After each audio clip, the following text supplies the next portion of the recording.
Hey guys, Andrew here. Welcome back to another tutorial, and in this video I want to share with you how to delete a profile on Netflix on your TV.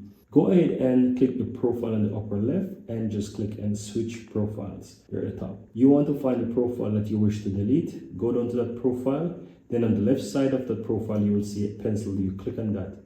Now you will see at the bottom where it says delete profile. Click delete profile or move to delete profile, then click on the delete.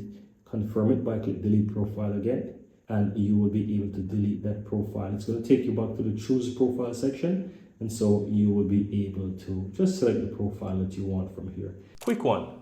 If you're finding this tutorial helpful, my team and I publish simply and easy to understand step-by-step tutorial daily. And I'd really appreciate if you hit that subscribe button to support our channel, and of course so that you'll never miss out when we release videos just like this one every single day.